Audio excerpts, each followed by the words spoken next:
Assalamualaikum warahmatullahi wabarakatuh dan selamat sejahtera saya ucapkan kepada semua murid yang akan mengikuti kelas cikgu pada hari ini. Baiklah, pada hari ini kita akan membuat latihan untuk memantapkan kemahiran mendengar dan bertutur.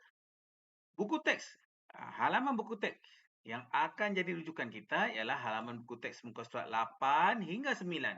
Baiklah, standard prestasi yang akan kita kuasai pada hari ini ialah 1.1.2 iaitu mendengar, memahami dan menuturkan ayat dalam pelbagai jenis komunikasi lisan.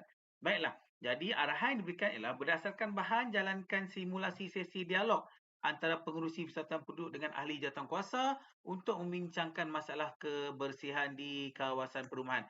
Baiklah, murid-murid semua.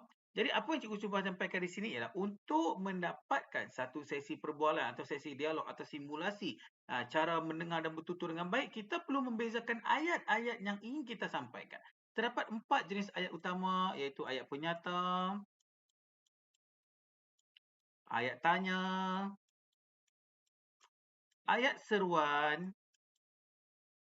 dan ayat permintaan.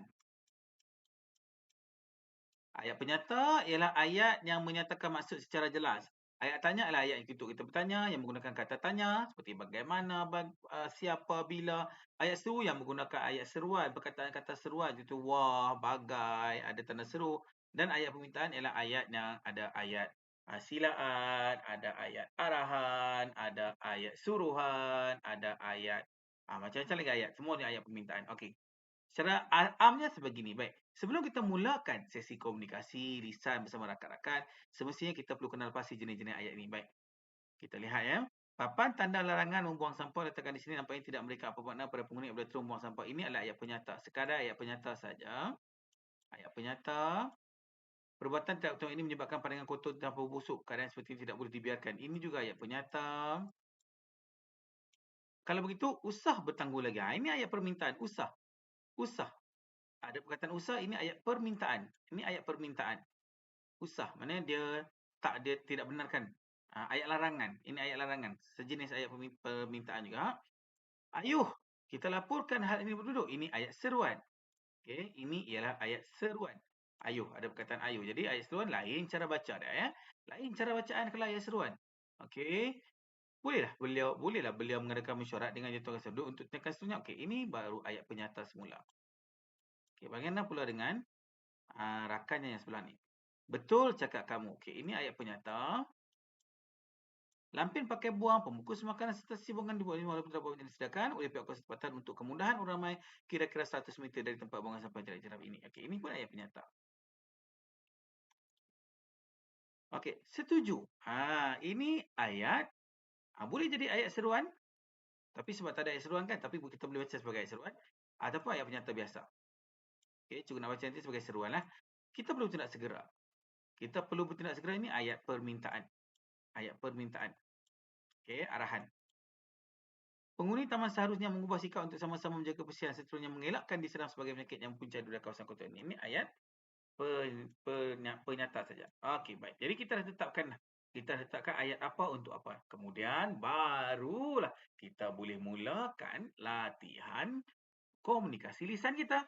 Jom, cikgu mulakan dulu.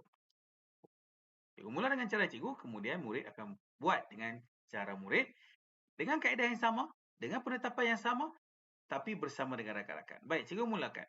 Untuk baca dialog, kita baca, okey, untuk pengetahuan am, kita baca yang bahagian atas dulu. Bahagian atas ni, yang paling atas, kemudian yang ini, yang ini, yang ini, dan yang ini. Ini sebagai pengetahuan asaslah kepada murid-murid untuk membaca dialog. Baik, kita mulakan. Ini adalah ayat penyata. Papan tanda larangan membuang sampah yang diletakkan di sini nampaknya tidak memberikan apa-apa makna kepada penghuni apabila terus membuang sisa buangan di sana. Ini adalah ayat penyata.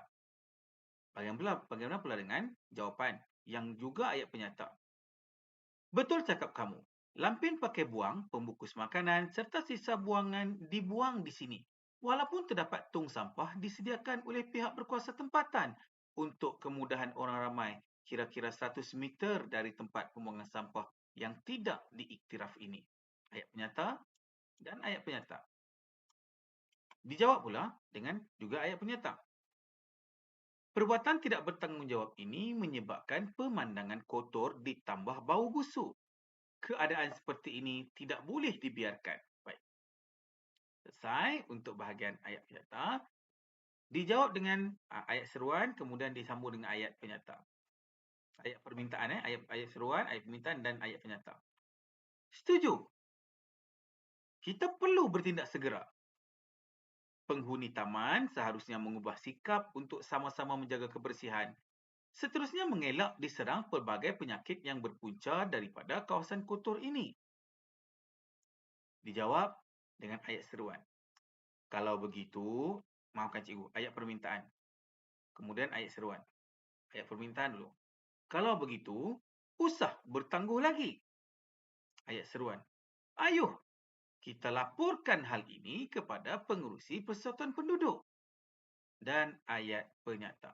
Bolehlah beliau mengadakan mesyuarat dengan jawatankuasa penduduk untuk tindakan yang seterusnya.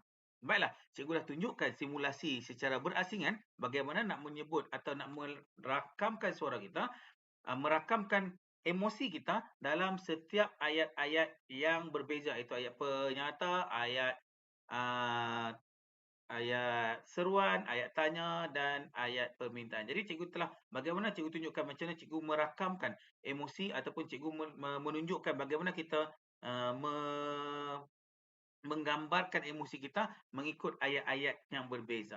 Jadi sekarang murid-murid sendiri buat simulasi dan tunjukkan kepada guru masing-masing dan minta guru untuk komen sama ada sebutan atau cara bacaan murid-murid sesuai atau tidak berdasarkan pemahaman murid-murid, berdasarkan pemahaman murid-murid terhadap video yang telah murid-murid tonton ini. Baiklah, jadi murid-murid, selesaikan tugas anda, bincang bersama guru. Kita jumpa lagi. Assalamualaikum warahmatullahi wabarakatuh.